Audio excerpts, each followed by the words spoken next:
बिस्मिल्लाहिर्रहमानिर्रहीम, अस्सलाम वालेकुम रहमतुल्लाह। बताइएगा, डेबिट क्रेडिट बराबर बोथ आर इक्वल।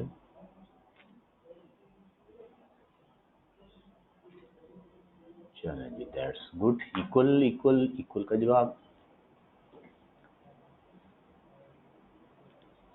हाँ जी। आज जुम्मतुल मुबारक है। सबसे पहले पढ़िए दुरूद शरीफ।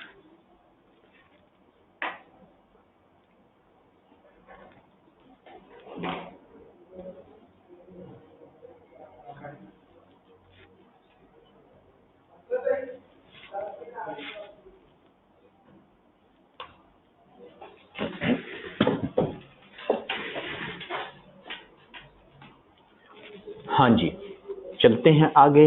क्वेश्चन नंबर जरा नोट कराइएगा जो हमारे रह गए थे।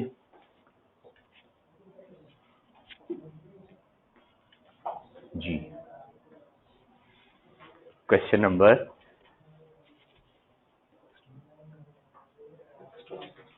हाँ, कस्टमाइज।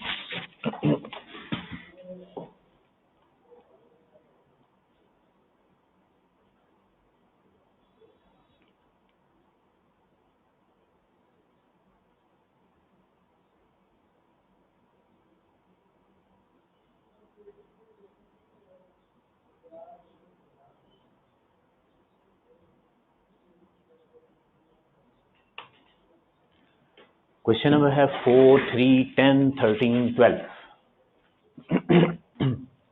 4, 3, 12, 10 और 30। चलिए, क्वेश्चन करने से पहले एक बात करते हैं। हर रोज कुछ ना कुछ नया करना चाहिए ना। लाइसेंस लिया हमने for a period of 5 years।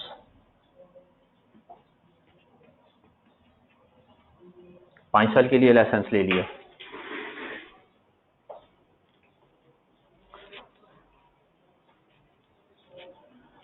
हाँ जी, अली जोसेफ साहब कहते हैं ये जो सवाल आपने दिए हैं हमें पैक की बुक में, क्या ये एनएफ हैं फॉर एग्जाम प्रैक्टिस? ये सवाल पेपर के ही सवाल हैं बेटा जी, और इसके अलावा जो क्वेश्चन बैंक है उसके सवाल भी करने हैं हमने। ठीक है, क्वेश्चन बैंक जो है उससे भी आज आपको क्वेश्चन दे दूंगा करने के लिए, उसके भी सारे सवाल करेंगे। राइट, तो हम जो है वो ये पैक के क्वेश्चन प्लस क्वेश्चन बैंक आई कैप का दोनों को चलाएंगे इकट्ठा। सही है, जहां पे कोई क्वेश्चन बैंक का ठीक नहीं होगा हमारे ख्याल से उसको छोड़ देंगे, तो वरना मोस्टली हम उसको भी साथ साथ चला रहे होंगे किसी किसी टॉपिक में ना। अब जैसे IAS 38 है, आई कैप के स्टडी टेक्स्ट में बहुत अच्छा दिया हुआ है, जबरदस्त है। नेक्स्ट टॉपिक है हमारा IFRS 16 लीज। आज वो अपलोड हो जाएगा होपफुली LMS पे। लीज स्टडी टेक्स्ट से बिल्कुल नहीं करेंगे, गलत मलत दिया हुआ सारा। पहले था पुराना एक स्टैंडर्ड IAS 17 लीजेस, वो स्टडी टेक्स्ट में दिया हुआ था। IFRS 16 एप्लीकेबल हुआ तो उसको उन्होंने चेंज किया, वो चेंज करके कुछ चीजें नई डाल दी, कुछ पुरानी डाल दी, तो वो काम खराब हो गया। फिर उनको पॉइंट आउट किया, बताया, फिर उन्होंने मजीद उसको चेंज किया, लेकिन अभी भी वो बिल्कुल ठीक नहीं हुआ, अभी भी उसमें कुछ पुरानी चीजें चल रही हैं। ठीक है, तो मंडे को लीज स्टार्ट करेंगे? नहीं, अभी करता हूं मैं, जब ये टॉपिक खत्म होगा लीज शुरू हो जाएगा। परेशान क्यों होते हैं आप? ठीक है, शुरू हो जाएगा, हो सकता है आज ही शुरू हो जाए, लेकिन आज वैसे नहीं है चांस, कल हो सकता है शुरू हो जाए। ठीक है, कल शुरू हो गया वेल एंड गुड, कल ना हुआ तो मंडे को हो जाएगा, मंडे को ना हुआ तो ट्यूसडे को हो जाएगा। टॉपिक खत्म हो लेने दें, उसके बाद टेस्ट हम अनाउंस कर लेंगे। ठीक है, उसके बाद हम टेस्ट IAS 16 का तो टेस्ट हो गया हुआ है ना। IAS 16 का टेस्ट नहीं हुआ है, काफी सारे लोगों ने कह दिया नहीं, और शवेज साहब कहते हैं हो गया। चलें IAS 16 का टेस्ट पहले डिसाइड करते हैं, बताएं। तो आपने बताना था ना, IAS 16 जो हमने पढ़ा उसका टेस्ट बताएं किस दिन देना है। जी बोलें।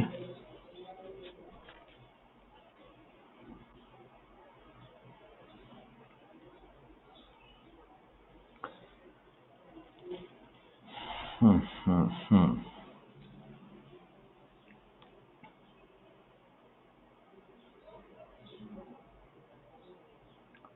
ट्यूसडे को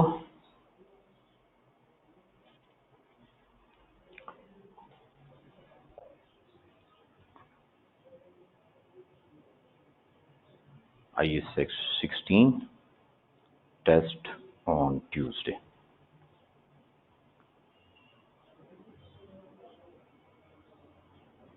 राइट जी, दोनों का एक साथ नहीं होगा, अलग अलग करेंगे।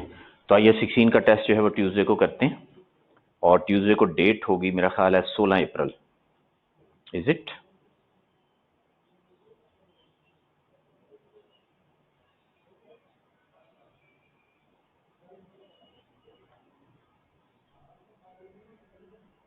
ठीक हो गया, चलें ये ट्यूसडे को टेस्ट हो जाए उसके बाद फिर अगले वीक में एक और टेस्ट भी रख लेंगे और वो हम जो है, आपने मुझे मंडे को एक दफ़ा याद कराना है कि टेस्ट है, ठीक है। मैंने अभी फौरी तौर पे जो है वो इसको नोट भी कर लिया है, मैसेज भी कर दिया है कि फ़लाँ दिन टेस्ट होना है।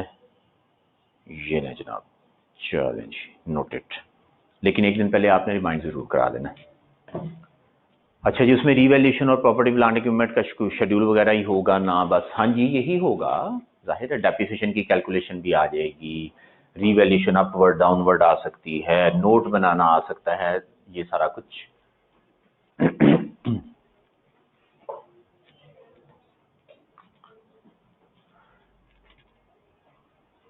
हाँ जी, उन्होंने कहा उसमें कैपिटल एक्सपेंडिचर है, मिसिंग फिगर है। वो मिसिंग फिगर अब वो रह गया पीछे, वो अब उसकी जरूरत नहीं है यहाँ पे, ठीक है।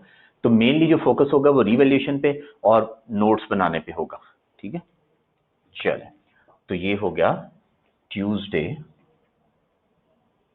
16/4/19। जैसे ही टॉपिक खत्म हुआ करेगा हम टेस्ट डिसाइड कर लिया करेंगे इन्होंने, और फिर वो टेस्ट जो है वो तकरीबन 12-1 बजे अपलोड कर दिया करेंगे और रात 12 बजे तक वो अपलोड रहेगा और रात 12 बजे तक आपके पास टाइम हुआ करेगा कि आप उसको जो है वो करके सबमिट कर दें। तो तकरीबन 10-12 घंटे अवेलेबल हुआ करेगा ताकि अपने अपने टाइम में जिसको जब टाइम मिले वो कर ले। लेकिन उसमें सिर्फ एक कंडीशन है कि आपने जब पूरी तैयारी कर लेनी है उसके बाद आपने उस टेस्ट को खोलना है, उससे पहले नहीं, वरना आपका नुकसान होगा। पहले देख लें सवाल क्या है, फिर उसके बाद बंद करके उसको देखें मैंने कैसे करना है, क्या चीज़ें उसके लिए चाहिए, वो कर के दोबारा खोल के बैठ जाए, फायदा नहीं होगा। पहले प्रेपरेशन कर लें, उसके बाद आप जब एक दफ़ा टेस्ट खोल लेंगे तो ओपन बुक है। यस, आप आई कैब वाली किताब कौन सी, ओरिजिनल जो IFRS की किताब है, वो सफ़ेद उसका टाइटल है और उसके बाद लाल रंग का प्रिंट हुआ है, वो वाली किताब आप खोल के सामने रखें, उसकी इजाज़त है। टेस्ट पे टाइम लिखा होगा, फर्स्ट करें 45 मिनट्स, आप 45 के 50 मिनट्स ले लें, 55 ले लें, घंटा ले लें, नो इशू। 10-15 मिनट ऊपर भी ले लें, तसल्ली से उसको कर लें। फिर उसके बाद जब आप कर लें फिर आपने उसको सबमिट कर देना। तो ईमानदारी से टेस्ट करना है, उसका फायदा ये होगा आपको पता लग जाएगा कि क्या आता है और क्या नहीं आता है।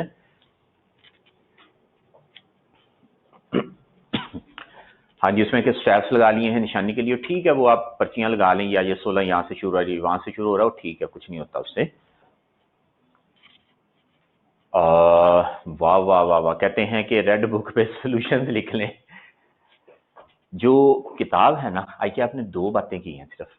उन्होंने क्या ओपन बुक पेपर है और ओरिजिनल स्टैंडर्ड्स जो हैं वो आप जो आई कैप ने इशू किए वो आप यूज कर सकते हैं।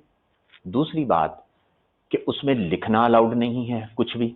हाँ, उसमें आप मार्क कर सकते हैं, अंडरलाइन कर लें, यस इट इज अलाउड, और you can highlight the things, highlighter लेके जो भी रंग आपको अच्छा लगता है, नीला, पीला, लाल, सब्ज, जैसे भी आपको रंग अच्छा लगे तो वो आप उसे हाईलाइट कर लें, वो भी अलाउड है।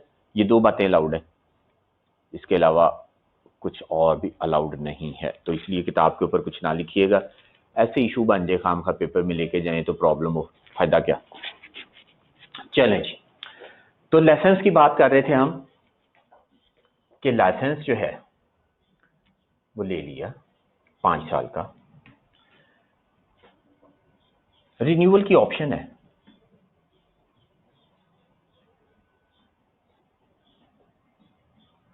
रिन्यूअल ऑप्शन है फॉर फर्दर 2 साल, 4 साल, फॉर फर्दर 3 ईयर्स।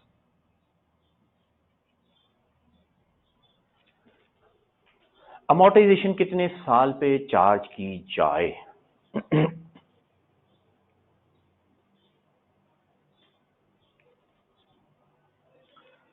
हाँ जी, अली शेज़ब साहब कहते हैं क्या ये इतना टफ पेपर है जो आई कैप ने ओपन बुक रख दिया है? असल में आई कैप कहता है कि रटानी चाहिए, rote learning is not required, रटानी चाहिए, ये पॉलिसी आई कैप की।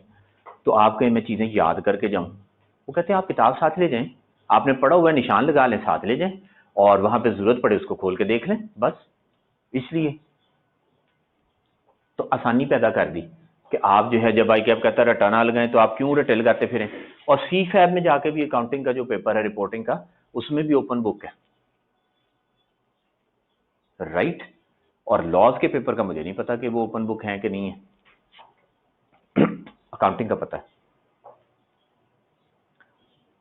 अच्छा जी, ठीक हो गया। तो कहते हैं काश ये पॉलिसी बाकी सब्जेक्ट्स में भी होती, कोई बात नहीं, ऐसे तो होता ही है। वो कहते हैं ना, हजारों ख्वाहिशें ऐसी कि हर ख्वाहिश पे दुम निकले। अच्छा जी, चले। तो इसलिए जो है ना, इतनी ज्यादा ख्वाहिशें करेंगे तो उतनी दुमें निकल आएंगी। Renewal option for further years.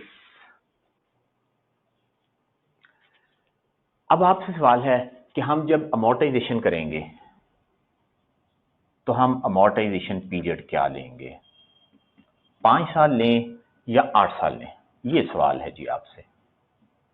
Amortisation period 5 साल लें या 8 साल लें? 5 ले लें, जवाब आपका गलत हुआ। सबसे पहले देखेंगे मैनेजमेंट की इंटेंशंस क्या हैं। इंटेंशंस क्या है मैनेजमेंट की? ठीक है, मैनेजमेंट क्या सोच रही है? मैनेजमेंट कहती है कि एक्सटेंड कराएंगे, तो फिर पीरियड कितना लेंगे? 8 साल। और अगर मैनेजमेंट कहती है कि एक्सटेंड नहीं कराना, तो फिर पीरियड कितना ले लेंगे? फिर 5 साल ले लेंगे।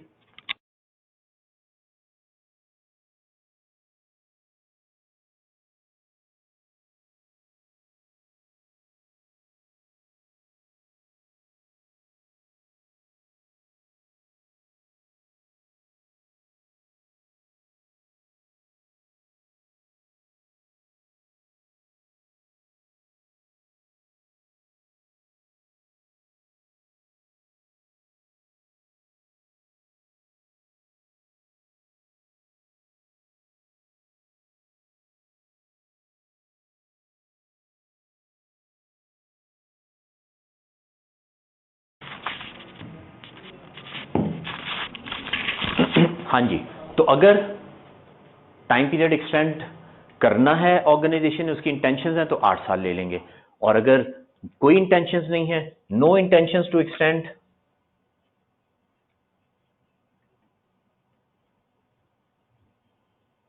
तो फिर 5 साल ले लेंगे, फिर 5 इयर्स होगा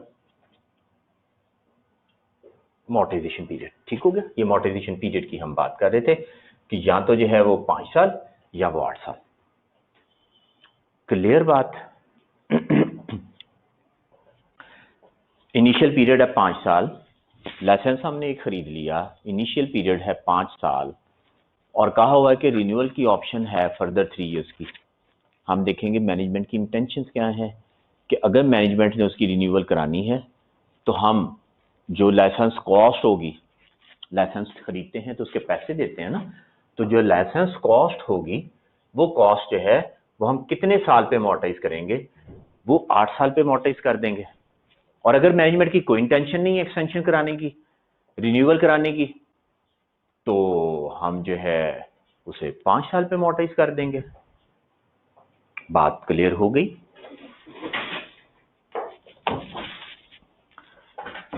दूसरी बात करते हैं। अब इससे अगली बात करने लगे हैं, इसी एग्जाम्पल को आगे बढ़ाने लगे।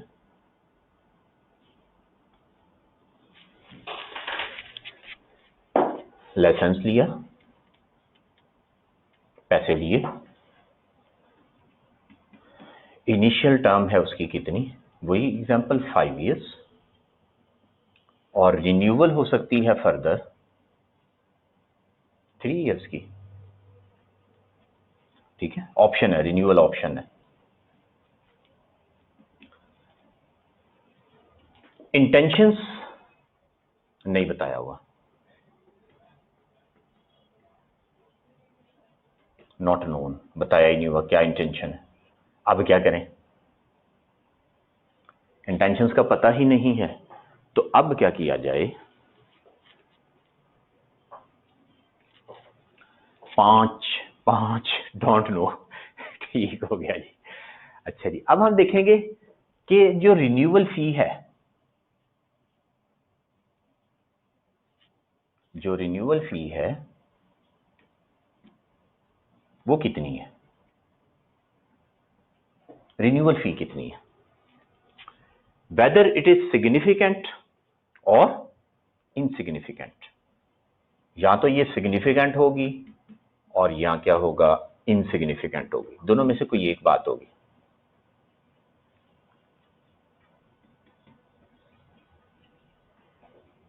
ठीक है जी, सिग्निफिकेंट है या इनसिग्निफिकेंट है। फॉर एग्जांपल, इनिशियल टर्म थी 5 साल और हमने पैसे कितने दिए, फॉर रुपीज 1,00,000 रुपया। ठीक हो गया, 1,00,000 रुपए का लाइसेंस लिया। रिन्यूअल ऑप्शन क्या है, 3 साल फर्दर, और कितने पैसे देनेंगे, रिन्यूअल फी क्या देनी पड़ेगी, वो देनी पड़ेगी, फर्ज करें 50,000 रुपये, 50,000 रुपये देना। आप बता दें रिन्यूअल फी सिग्निफिकेंट है या इनसिग्निफिकेंट है,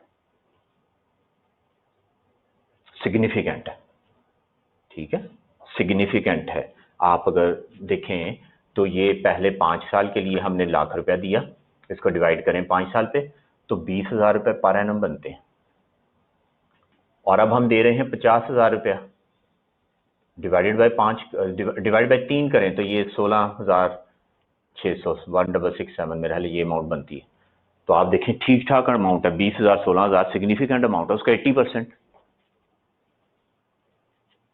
तो जब सिग्निफिकेंट अमाउंट होगी तो फिर रिन्यूअल पीरियड जो है उसको कंसिडर नहीं करेंगे, renewal period will not be considered.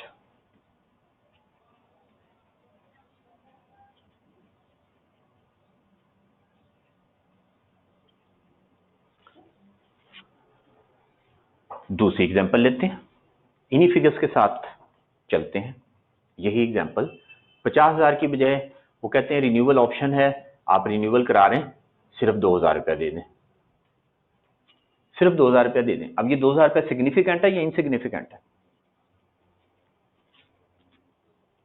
Insignificant, छोटी सी अमाउंट, 600 रुपया बनता है साल का, तो कुछ भी नहीं ये अमाउंट। तो जब अमाउंट इनसिग्निफिकेंट होगी तो फिर क्या करेंगे, फिर रिन्यूअल पीरियड को कंसीडर किया जाएगा। इनसिग्निफिकेंट के केस में renewal period will be considered. मतलब क्या हुआ, अभी दोबारा लिख देता हूं यहां पे क्या लिख दूं कि इस केस में जब सिग्निफिकेंट है, ₹100,000 विल बी amortized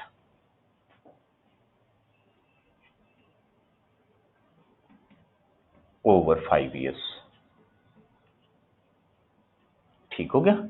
और यहां पे क्या होगा, इनसिग्निफिकेंट के केस में ₹100,000 विल बी amortized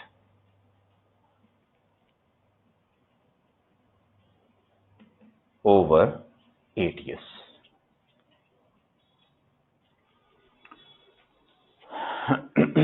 जी सोच लें, क्लियर हो गई बात।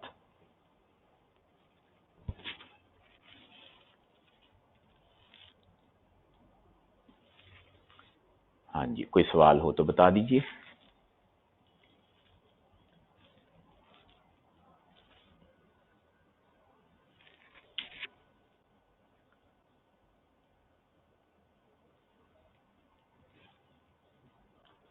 क्लियर हो गया। लो जी, क्वेश्चंस पे आ जाते हैं। अब हम क्वेश्चन करेंगे, उसमें कहीं ये पॉइंट भी अप्लाई हो जाएगा, देख लेते हैं। क्वेश्चन नंबर है 4, सबसे पहले 4, फिर 3, फिर 12, फिर 10। चलें जी।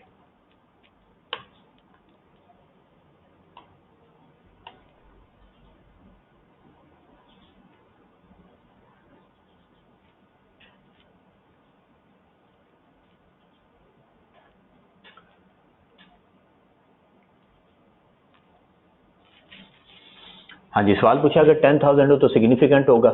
10,000 भी इनसिग्निफिकेंट ही कह सकते हैं आप। देखिए ना 2-3% तक हो तो वो इनसिग्निफिकेंट आप कह लें, ज़्यादा हो 20, 30, 40% तो उसको आप जो है वो सिग्निफिकेंट कह लें। डिफाइन नहीं किया हुआ सिग्निफिकेंट इनसिग्निफिकेंट को, ठीक है। लेकिन पेपर में वो अगर देता है तो या तो बहुत छोटी अमाउंट देता है या बहुत बड़ी अमाउंट दे देता है, सही है। तो 2-4% तक जो अमाउंट हो उसे आप इनसिग्निफिकेंट कह लें, लेकिन अगर वो 20-30% तक है तो उसे सिग्निफिकेंट कहना चाहिए ओरिजिनल का, ठीक है। ओरिजिनल के साथ ही कंपेयर करेंगे ना। ले जनाब, क्वेश्चन नंबर 4,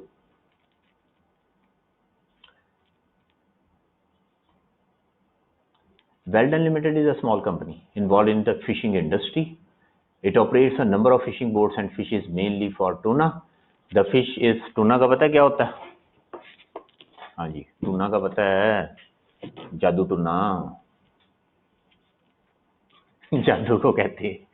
हाँ जी, जादू टूने के अलावा टूना क्या होता है? मछली का नाम, मछली की किस्म है एक, ठीक है, मछली का नाम है टूना। चले, तो लाइसेंस मिल गया उनको। Fish is processed and canned in its factory and the can tuna is supplied to supermarkets around the country, और वो फिर जो है वो पूरे मुल्क में बेच देते हैं। जवाब साहब बता रहे हैं कि ये कौन सी मछली होती है, वो कहते हैं बोनलेस मछली होती है जिसका सबवे बर्गर भी होता है। चलें, ठीक हो गया। वैसे टूना से लगता है ऐसी मछली जिसको खा के बंदा टुन हो जाए, तो ये भी तो हो सकता है ना टूना। बहरहाल जो आप कहते हैं कि आपको ज्यादा पता होगा, मैंने तो नहीं कभी खाई इसलिए मुझे नहीं पता। आगे चलते हैं। असल में पता है क्या, हमारे मुल्क में आजकल इस तरह की बातें काफ़ी हो रही हैं, फिर वैसे ही बंदे के ज़हन में वो बात आ जाती है, तो इसलिए वो फिर क्लास में आपे ही वो बात निकल जाती है। खैर, इस पे हम मज़ीद डिस्कशन नहीं करेंगे, आगे चलते हैं। सवाल करते हैं। इससे पहले कि आप भी टुन हो जाएं, सवाल करना चाहिए। On 1 January 2014 the company acquired a fishing licence, licence ले लिया at a cost of 6 lakh रुपया। 6 लाख रुपए में लाइसेंस मिल गया। Licence has a legal life of 4 years with no residual value. 4 साल के लिए हमने लाइसेंस लिया है और बस। आगे चलते हैं। The licence grants Weldon limited the right to fish for tuna in a demarcated area, area specified है, वहां पे जाके मछली पकड़ें। No other fishing company may fish for tuna in this area during the term of the licence. The financial director, retired accountant, expense the cost of fishing licence on acquisition. उन्होंने क्या किया, वो जो पैसे दिए उसको एक्सपेंस आउट कर दिया। Managing director who has taken a keen interest in IFRS development has acquired the expensing of the fishing licence. उसने क्वेरी किया, हैज क्वेरीड, उन्होंने क्या है कि कर छड़िया। No entries have been made in the accounting record relating to fishing licence during the current year. तो अब आप बताएं, discuss the recognition and measurement of the fishing licence in the financial statement as eight 31 दिसंबर 2014। बताएं जनाब। उसने पहले दिन ही सारा एक्सपेंस में डाल दिया, तो क्या ठीक किया?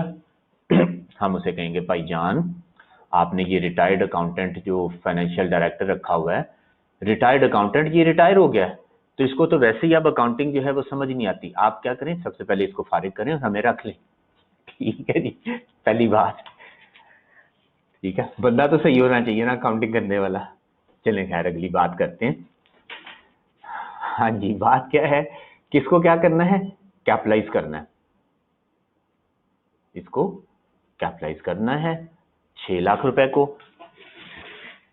और फिर क्या करेंगे, हाँ जी कैपिटलाइज करेंगे। कंडीशंस पूरी होनी चाहिए, अगले 4 साल तक बेनिफिट हम लेते रहेंगे, और फिर इसको जो है वो 4 साल पे अमोर्टाइज कर देंगे। पैटर्न ऑफ बेनिफिट्स पे अगर नहीं पता तो फिर क्या करेंगे, फिर जो है वो 6 लाख को डिवाइड करेंगे 4 पे, और 1.5 लाख रुपया जो है वो अमोर्टाइजेशन चार्ज कर देंगे। सबसे पहली बात क्या करेंगे, हम कहेंगे कि ₹600,000 which were expensed out at the start on 1st January 2014, this statement was not correct.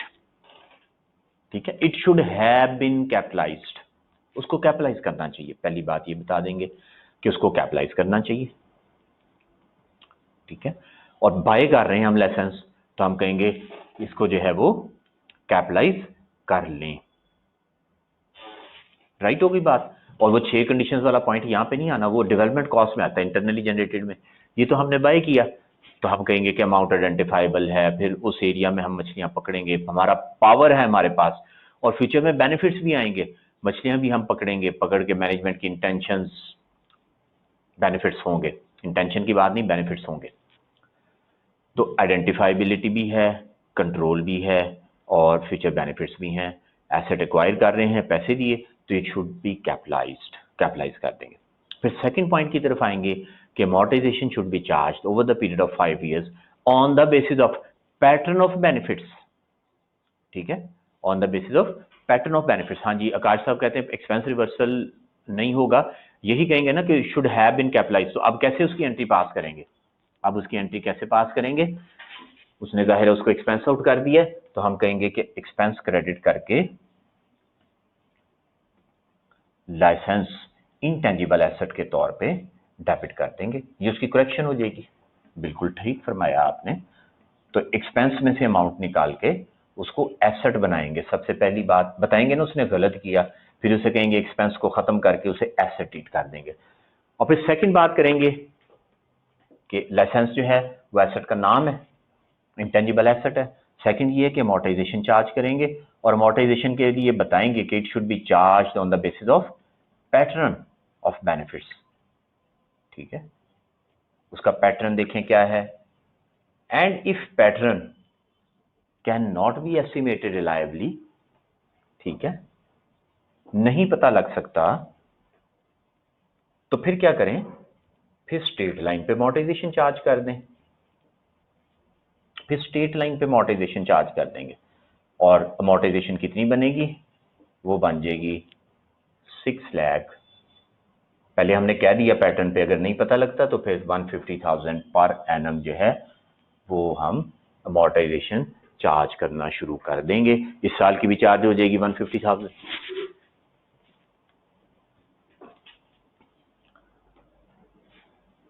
सही हो गया। ये सारा कुछ करने के बाद फाइनली क्या होगा, ये एक्सपेंस में चला जाएगा, और इंटेंजिबल एसेट जो है वो बुक वैल्यू पे 4,50,000 बन जाएगा, बुक वैल्यू पे बैलेंस शीट में आ जाएगा, एसओएफपी में चला जाएगा।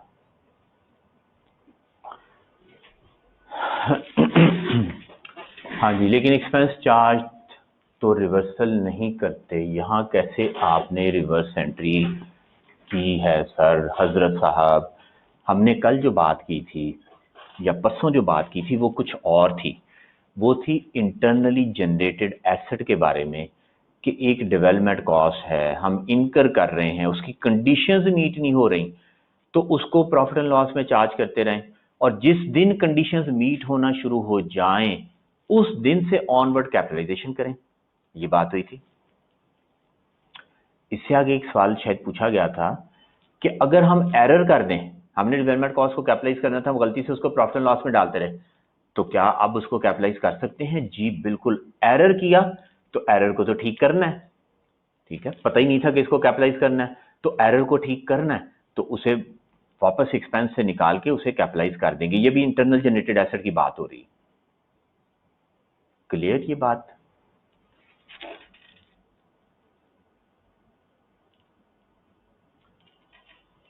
चलें आगे बात करते हैं। अब इस सवाल में इंटरनल जनरेटेड एसेट है ही नहीं, बात ही खत्म हो गई। यहाँ पे तो हमने डायरेक्ट एसेट खरीदा मार्केट से, उसको कैपिटलाइज करना था, एक्सपेंस में लिख दिया, तो एक्सपेंस से निकाल के उसको कैपिटलाइज कर दें। ये तो करेक्शन ऑफ एरर हो रही है, और इसका उससे कोई ताल्लुक ही नहीं उस पॉइंट से कि जो एक दफा हमने एक्सपेंस चार्ज कर दिया उसे कैपिटलाइज नहीं करेंगे। वो इंटरनली जनरेटेड एसेट के बारे में था, डेवलपमेंट कॉस्ट के बारे में था, इसके बारे में नहीं था। हाँ जी, और कह रहे हैं अगर साल गुजर गया हो, अगर साल गुजर चुका हो तो फिर उसका इफेक्ट जो भी होता है वो रिटेन अर्निंग में डालते हैं। अगर साल गुजर चुका हो तो फिर इसका जो भी इफेक्ट हो वो रिटेन अर्निंग में डालते हैं।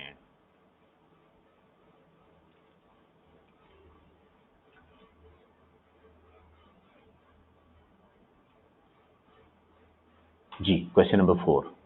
Okay,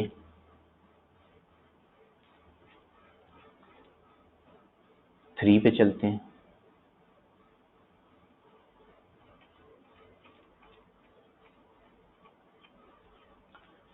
question number 3, part A. Mango Limited is a successful engineering business. Over the past number of years, the company has achieved a market share for its product 30%. At a recent board meeting, the directors suggested recognizing an intangible asset for this market share. कहते हैं इसको जो है वो asset बना लें, बता दें, बना दें। हाँ जी, मार्केट शेयर है, उसको एसेट बना दें। मार्केट शेयर होता क्या है? मार्केट में जो प्रोडक्ट्स बिक रही हैं, अगर 100 चीजें बिकती हैं तो उसमें से 30 हमारी बिकती हैं। तो मार्केट शेयर को कभी भी कैपिटलाइज नहीं कर सकते। अमाउंट उसकी कैलकुलेट करना सबसे पहले वो पॉसिबल नहीं होगा, कितनी अमाउंट है। फिर दूसरी बात, अगर अमाउंट किसी तरह निकाल भी लें तो कंट्रोल नहीं है। मार्केट शेयर तो किसी वक्त भी चेंज हो सकता है, कंट्रोल नहीं है हमारा कोई इस पे मार्केट पे, तो इसलिए इसको कैपिटलाइज नहीं कर सकते। तो डायरेक्टर की सजेशन गलत है, ये कैपिटलाइज नहीं होगा। आगे चलते हैं, ग्रेप्स लिमिटेड। पहले मैंगो था, अब ग्रेप्स आ गए, और उसके बाद जो है वो आ रहा है मेलन। तो इसका मतलब पता क्या है? जब ये सवाल किसी ने बनाया तो वो बैठ के फल खा रहा था, और गर्मियों के दिन थे, क्योंकि मैंगो, ग्रेप्स और मेलन होते ही गर्मियों में। चलें, grapes limited is a company in IT industry. The success of the company is built around software which has developed internally and for which a patent is registered, as well as the skills of the staff that operate the software. Staff is required to give 1 month's notice of their resignation. उन्होंने 1 महीने का notice भी देना है। To briefly discuss whether the patent and the staff skills, दो चीजों के बारे में पूछा, पेटेंट और staff skills can be recognized as an intangible asset। तो बता दें जी, पेटेंट को रिकॉर्ड कर लें, स्टाफ स्किल्स को रिकॉर्ड कर लें, दोनों को रिकॉर्ड कर लें, या दोनों को ना करें।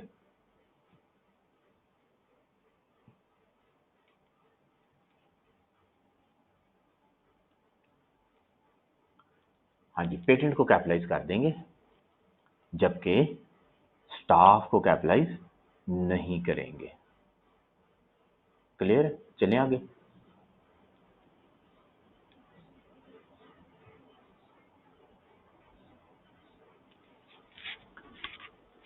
सी पे चलते हैं।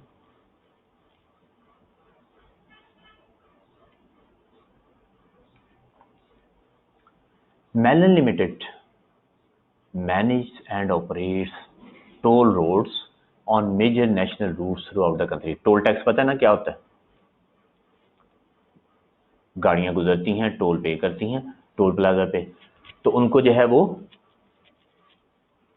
टोल जो है वो उसका ठेका मिला हुआ है। जाहिर है वो किसी को ठेका दे देते हैं, वो आगे जो है वो फिर टोल टैक्स ले रहे होते हैं। आगे बताया भी हुआ, the company purchase a licence, licence खरीद लिया, ठेका ले लिया उसने, to operate a toll road in the Eastern Cape 17 years ago, 17 साल पहले, for an amount of 10 million, 10 million की अमाउंट पे की।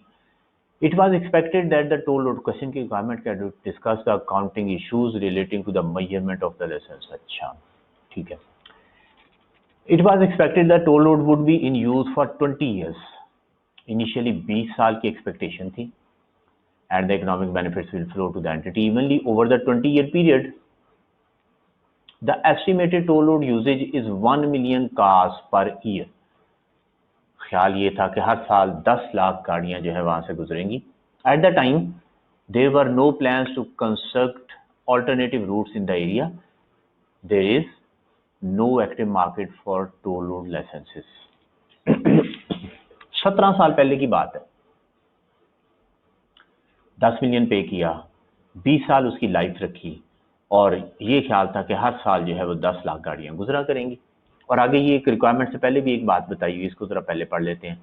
The right to operate the toll road was correctly recognised as intangible asset upon purchase 17 years ago. वो कहते हैं उसको बिल्कुल ठीक ठाक जो है वो हमने रिकॉर्ड किया था। सवाल को साथ साथ सॉल्व भी कर लेते हैं। क्वेश्चन नंबर 3 है ये, और इसका सी पार्ट हम कर रहे हैं। Question 3 part C. Licence cost क्या है? 10 मिलियन है। लाइफ कितनी है? 20 इयर्स है। और कितने साल गुजर चुके हैं? इयर्स गॉन, 17 इयर्स गुजर चुके हैं। और पैटर्न क्या था? इक्वल था कि 1 लाख गाड़ियां पर एनम वहां से गुजरेंगी। तो अमोर्टाइजेशन क्या हुई?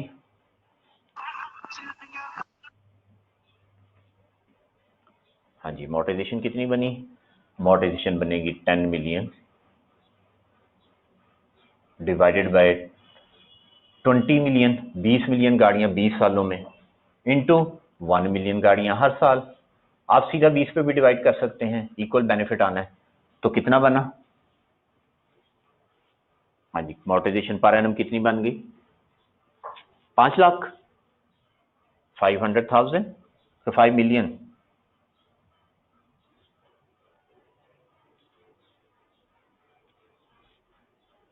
हाँ जी, अमोर्टाइजेशन कितनी आई?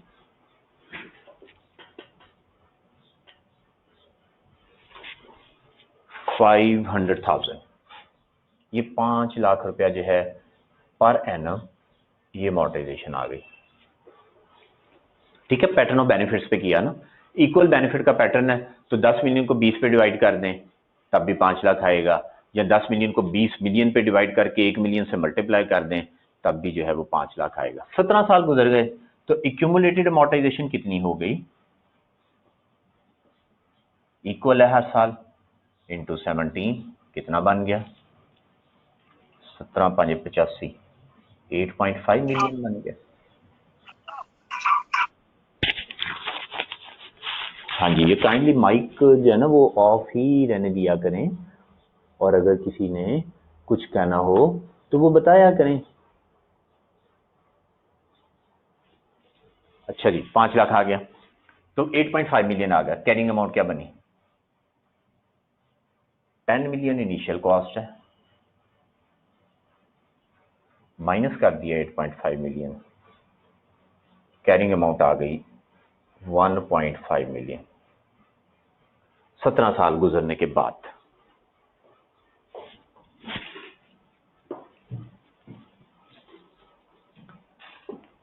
जी, carrying amount after 17 years.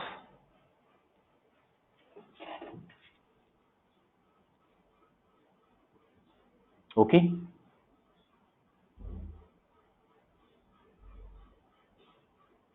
Hello,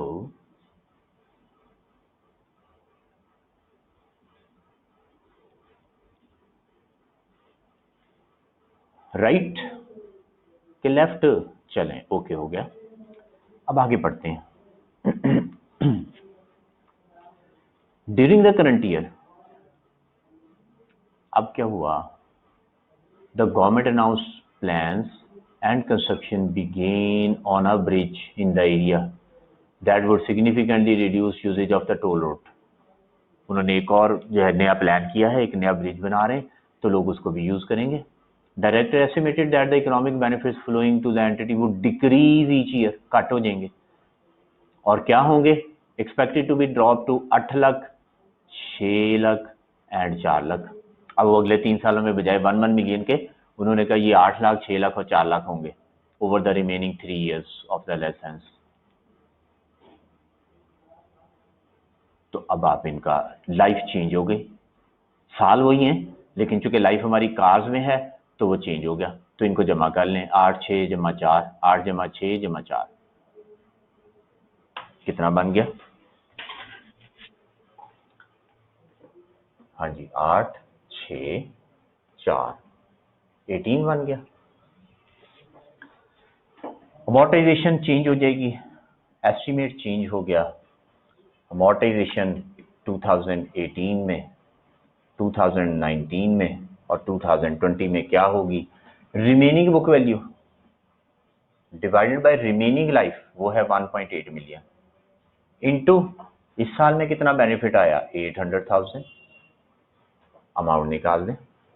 फिर 1.5 मिलियन डिवाइड बाय एस्टिमेट वही अब और मल्टीप्लाइड बाय 6 लाख रुपया बेनिफिट आएगा इस साल, 6 लाख गाड़ियां गुजरेंगी। और फिर 1.5 million divided by 1.8 million multiplied by 4 lakh. जी अमाउंट्स बता दें क्या आ रही हैं। 2018 में क्या है, फिर 2019 में, फिर 2020 में।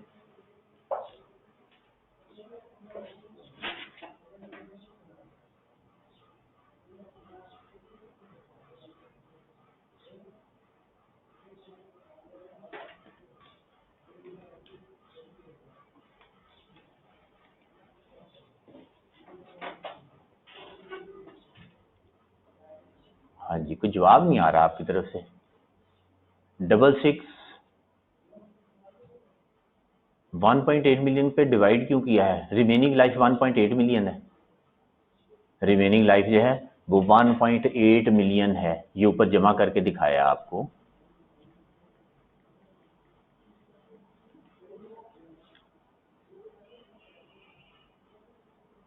रिमेनिंग अमाउंट चेंज नहीं होगी जी, नहीं चेंज होगी जी। उस वक्त चेंज होता है जब एस्टीमेट चेंज हो। अब 2018 में, 19 में, 20 में एस्टीमेट चेंज नहीं हो रहा, सेम एस्टीमेट चल रहा है, तो इसलिए फॉर्मूला वही रहेगा, इसलिए फॉर्मूला में कोई चेंज नहीं आएगा। ये 864 ये था बेसिकली 8 लाख, ये था 6 लाख, ये लें, और ये था 4 लाख।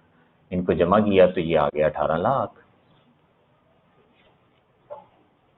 हाँ जी, ये बता रहे हैं क्या आ रहा है, 66 666 फिर 5 लाख और फिर 333 और 333 नीचे।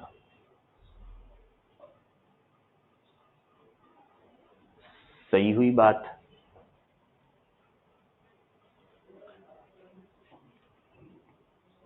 ये कैलकुलेशन बिल्कुल ठीक हो गई। अगर आप मुश्किल में पढ़ना चाहें, जैसे आप सोचते हैं ना यहाँ पे 18 क्यों लिया, यहाँ पे रिमेनिंग लेना था, तो फिर इधर भी ये 15 नहीं था आना, फिर 15 में से ये निकाल के, वैसे आप कह रहे हैं ना तो लॉजिकली -66 ये करके फिर बाकी कितना था 6 और 4 10।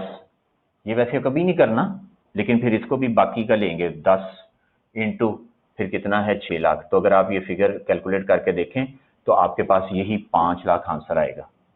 जैसे आप सोच रहे हैं कि आप कह रहे हैं जी वो रिमेनिंग क्यों नहीं लिया, फिर बुक वैल्यू भी रिमेनिंग ले, लाइफ भी रिमेनिंग ले, लेकिन ऐसा करने की जरूरत नहीं है, ये बिल्कुल भी नहीं करना। आंसर वही आएंगे। जब तक चेंज ना आए तब तक ये फॉर्मूला चलाते जाएं, तब तक ये फॉर्मूला चलाते जाएं, आसान काम। जब कोई चेंज आए तो फिर रिमेनिंग पे उसके बाद दोबारा चले जाएं। तो अभी फॉर्मूला जो है वो चेंज, फिगर चेंज हुई कब, 2018 में, तो 2018-19 में सेम फॉर्मूला चलता जाएगा, सिर्फ उसके हर साल का जो आपका पैटर्न है वो आप उसके साथ मल्टीप्लाई करते जाएं, आपका आंसर आ जाएगा। ऐड क्यों करना, क्या चीज ऐड की जनाब? आकाश साहब क्या पूछा आपने कि ऐड क्यों करना, किसको ऐड क्यों करना? 8 6 14 को? अल्लाह अल्लाह तेरी शान, जुम्मे वाले दिन इस तरह के सवाल। अच्छा जी ओरिजिनल लाइफ क्या थी? ओरिजिनल लाइफ कितनी थी हमारी 2018 में, 19 में और 20 में? 1 मिलियन, ये थी ओरिजिनल। चेंज हो गया, नवी लाइफ क्या है? वो उसने कहा 8 लाख है, 6 लाख है और 4 लाख है, इसको छोड़ दिया। हमारा फॉर्मूला क्या होता है, जब कभी चेंज आ जाए तो हम कहते हैं कि रिमेनिंग बुक वैल्यू पकड़ें, रिमेनिंग बुक वैल्यू पकड़ें और रिमेनिंग टोटल लाइफ कितनी है, रिमेनिंग टोटल लाइफ, ठीक है, बाकी सालों में, तो इनका टोटल करेंगे तो टोटल लाइफ आएगी ना, तो इनका टोटल किया तो वो आ गया 18 लाख। और मल्टीप्लाइड बाय, यानी अब ये लाइफ किस में है, ये कार्स में है, कार्स ड्रिवन, तो फिर हम मल्टीप्लाई किससे करेंगे, कार्स ड्रिवन इन करंट ईयर। आउटपुट वाला जो फॉर्मूला होता है बिल्कुल उसी तरह, वही कॉन्सेप्ट। तो ये हमारा फॉर्मूला होता है जनाब, ठीक है। तो रिमेनिंग बेनिफिट्स कितने हैं, वो बेनिफिट्स कार्स में हैं, तो हमने कार से डिवाइड कर दिया, तो वो 18 लाख बनता है रिमेनिंग 3 इयर्स का। और फिर कार्स ड्रिवन इन करंट ईयर जो 2018 में हमने ड्राइव हुई, वहां पे ड्राइव होंगी, उससे मल्टीप्लाई कर देंगे 2019 में, 2020 में। राइट हो गई बात।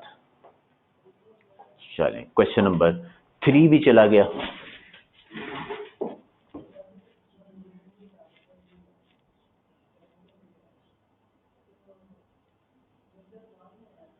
उसके बाद आ जाए क्वेश्चन नंबर 12 है, फिर 10 है।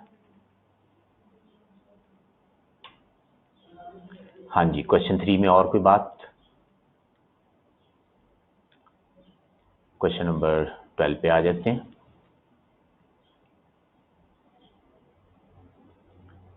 इसमें हमारे कितने सवाल रह गए, बस 13 और 12, 10, 13, 14 यही रह जाएंगे ना, 1 तो हो गया था।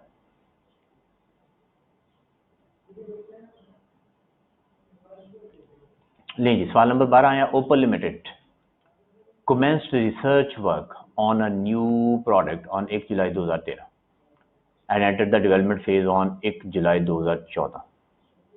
1 जुलाई को रिसर्च वर्क स्टार्ट किया और 1 जुलाई 2014 को 2013 में काम शुरू किया और 2014 में जो है पहुंच गए, कहाँ पहुंच गए, डेवलपमेंट फेज में पहुंच गए। In this respect, the following expenses were incurred and debited to capital work in progress।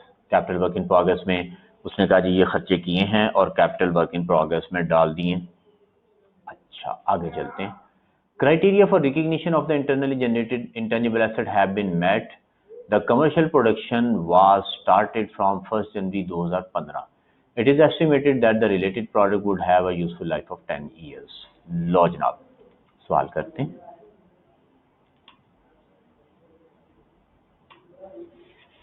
Question number 12।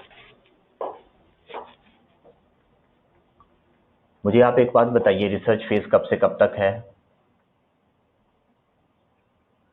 Research phase कब से कब तक है, कब स्टार्ट हुआ, कब खत्म हुआ?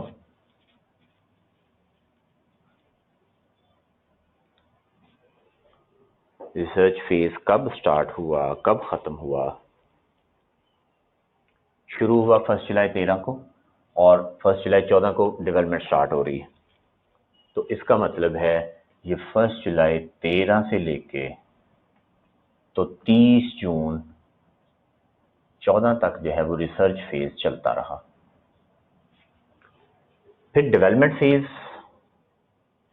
कब शुरू हुआ?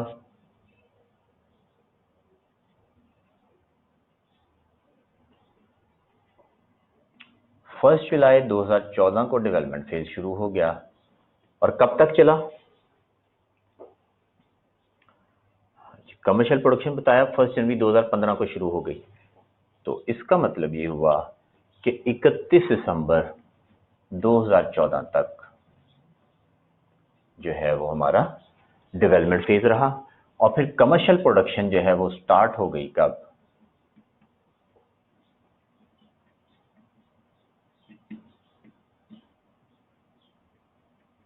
Started on 1 January 2015।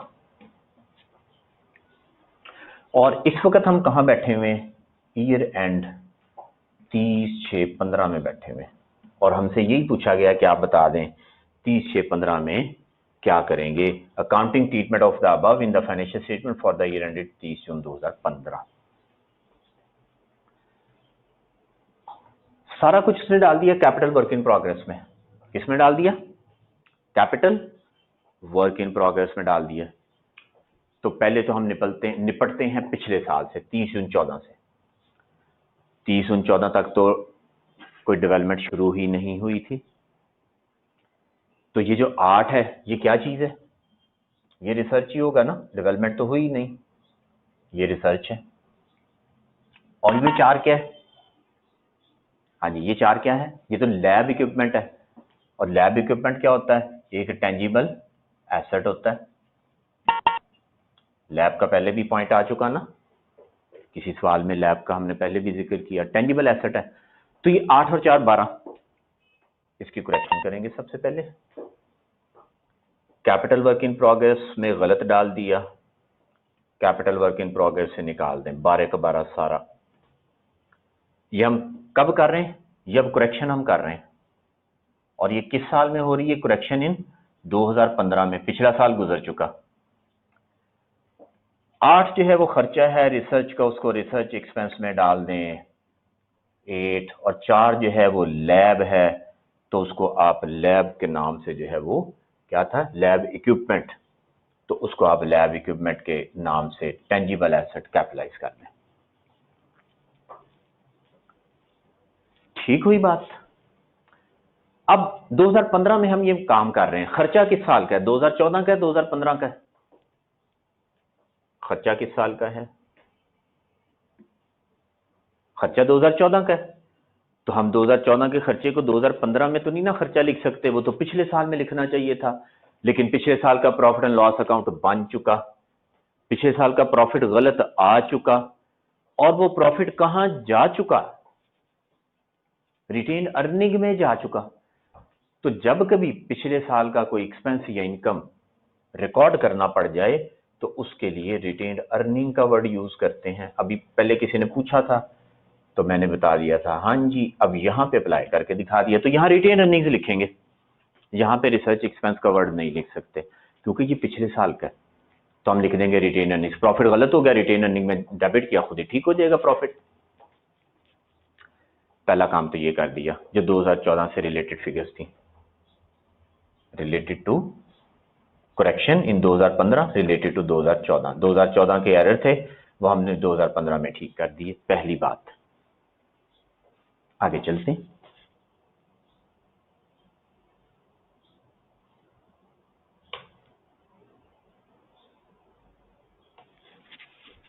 2015 में आ जाए। 12 क्या है? जाहिर है ये डेवलपमेंट कॉस्ट होगी, ये डेवलपमेंट कॉस्ट होगी, उसने सारा कैपिटल वर्क इन प्रोग्रेस में रखा हुआ है। ये कॉस्ट ऑफ टेक्निकल स्टाफ, ये क्या है? Training staff, training of technical staff, इसको क्या करना चाहिए? इसको एक्सपेंस चार्ज करना चाहिए। ये किस साल का एक्सपेंस है? करंट ईयर का। और फिर कॉस्ट ऑफ ट्रायल रन, ये डेवलपमेंट कॉस्ट का पार्ट बना देंगे, कंडीशंस पूरी हो रही हैं। सही हुई बात?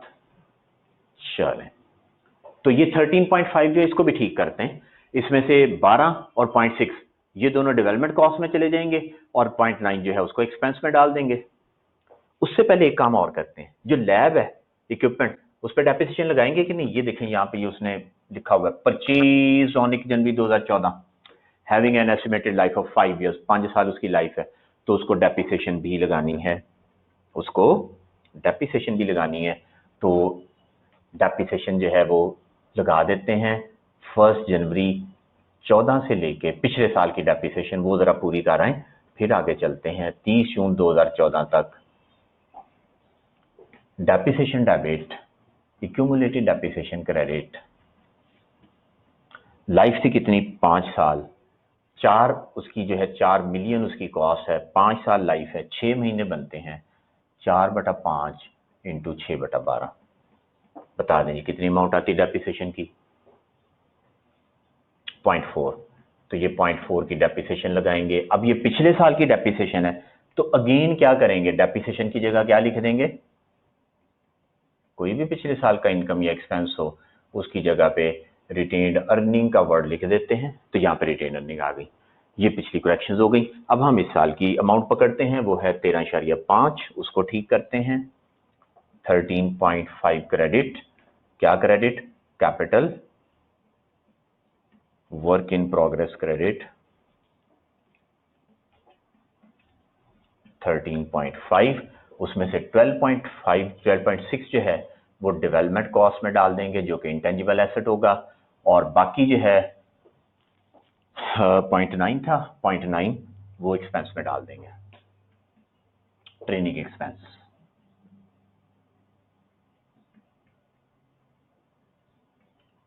चेक करें, ठीक हो गया। ये भी ये हम एंट्रीज करके दिखा दें, नैरेटिव लिख दें, दोनों तरह ठीक है। हम बता दें कि ये इतना डेवलपमेंट कॉस्ट में जाएगा, इतना जो है वो ट्रेनिंग।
जी हेलो, आवाज आ गई? आवाज आ गई। वो माइक का बैटरा खत्म हो गया था, मींस बैटरी खत्म हो गई थी, तो इसलिए जो है मैंने जल्दी से माइक दूसरा लगा लिया है। आपका मैसेज देख के तो आवाज आ गई, अच्छी बात हो गई। वैसे कह रहे हैं आवाज के बगैर ही समझ आ गई।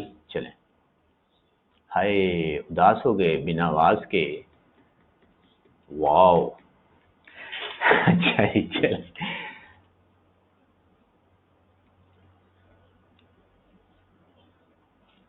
कनेक्शन को कुछ नहीं हुआ था, ठीक हो गया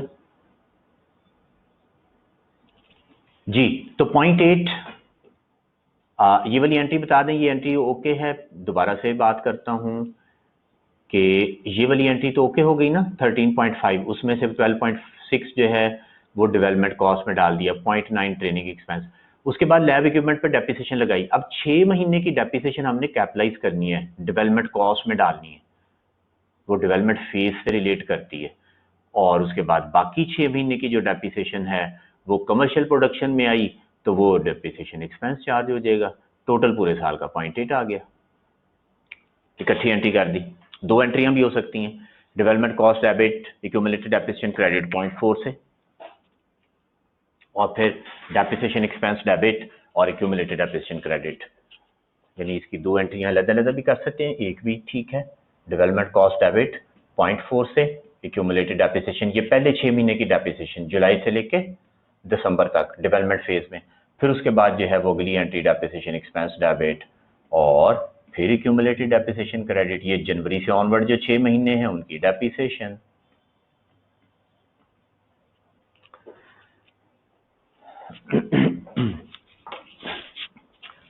हाँ जी, सवाल खत्म या कुछ रह गया?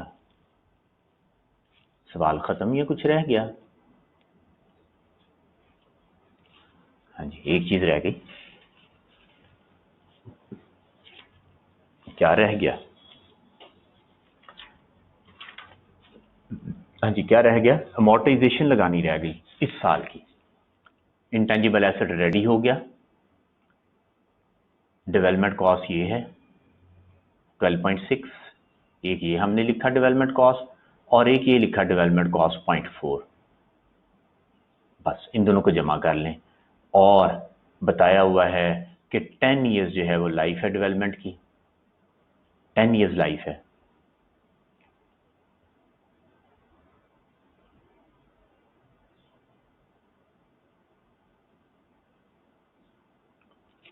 एंट्री कर देते हैं 13 डिवाइडेड बाय 10, और रेडी कब हुआ, कमर्शियल प्रोडक्शन कब स्टार्ट हुई, वो जनवरी में स्टार्ट हुई, तो 6 महीने जो है वो डेप्रिसिएशन लगेगी, जनवरी 2015 से जून 2015 तक। अमोर्टाइजेशन डेबिट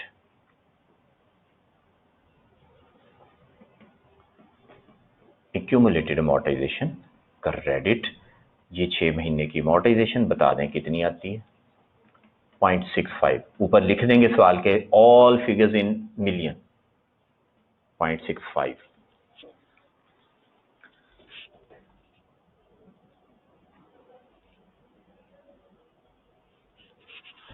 ठीक है जी, यहां पे लिख देता हूं मैं ऑल अमाउंट्स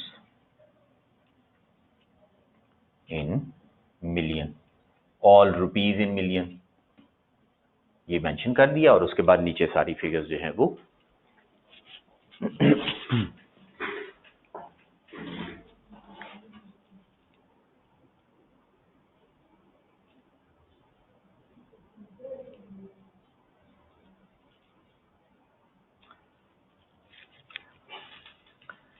हाँ जी, कह रहे हैं एसेट की कॉस्ट 13.5 नहीं है, देख लेते हैं, अभी आपने ही मुझे बताया, देख लें कोई एंट्री हमने मिस तो नहीं की।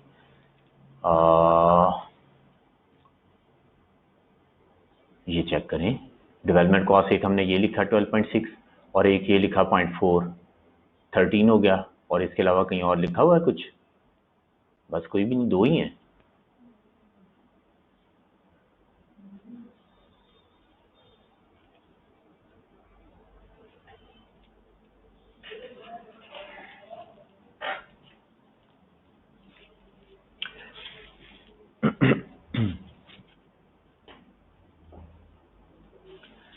हाँ जी, पूछ रहे हैं प्रोडक्शन की सीजीएस में चार्ज होगी। हाँ, क्योंकि हमने एक नई प्रोडक्ट डेवलप की तो उसकी प्रोडक्ट बना के बेचेंगे तो खर्चा सारा सीजीएस में जाएगा ना, तो ये अमोर्टाइजेशन सीजीएस में जाएगी। ठीक फरमाया आपने, अमोर्टाइजेशन जो है वो सीजीएस में जाएगी। एसेट जो है वो नेट होके 13 माइनस 0.65 करके बैलेंस शीट में आ जाएगा। ठीक है, एसओएफपी में दोनों एसेट आ जाएंगे, टेंजिबल भी आ जाएगा और इंटेंजिबल भी आ जाएगा। टेंजिबल में क्या था, लैब थी। ठीक है, लैब थी कितने की, 4, और उसमें से जो है वो 0.4 पिछले साल निकल गया, 0.8 अब निकल गया, तो ये निकाल के 2.8 नेट बन जाएगा। 2.8 पे ये आ गया। एसेट जो है वो कितने का है, एसेट है 13 का और माइनस किया 0.65 इंटेंजिबल एसेट, तो ये आ जाएगा 12.35 पे। ये चीज़ें बैलेंस शीट में आ गई। और उसके बाद जो है वो एसओसीआई में क्या आएगा, एसओसीआई में डेप्रिसिएशन भी आ जाएगी, अमोर्टाइजेशन भी आ जाएगी। डेप्रिसिएशन कितनी आएगी, 0.4, क्योंकि 0.4 तो कैपिटलाइज हो गया तो 0.4 एक्सपेंस में आएगा। अमोर्टाइजेशन 0.65 की आ गई, और उसके अलावा ट्रेनिंग कॉस्ट आ गई, वो थी 0.9। सही हो गया जी। लो जनाब, ये था क्वेश्चन नंबर 12।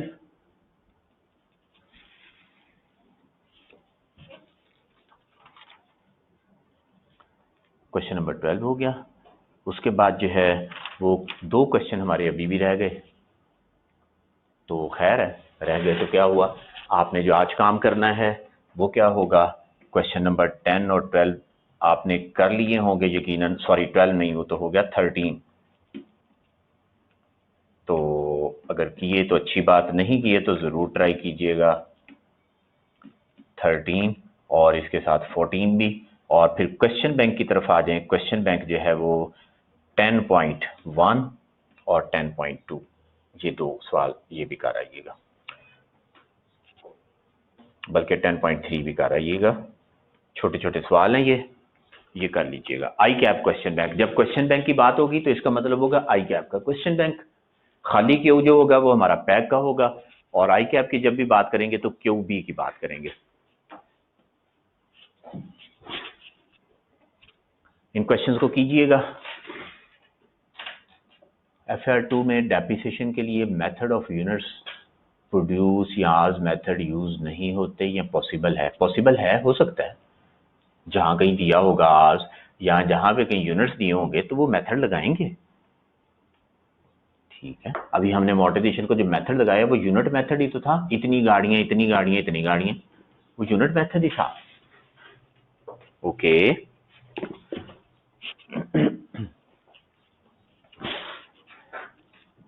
ओके जनाब, फिर इंशाल्लाह मुलाकात होगी आपसे कल। अल्लाह हाफिज़। अस्सलाम वालेकुम रहमतुल्लाहि व बरकातुहू।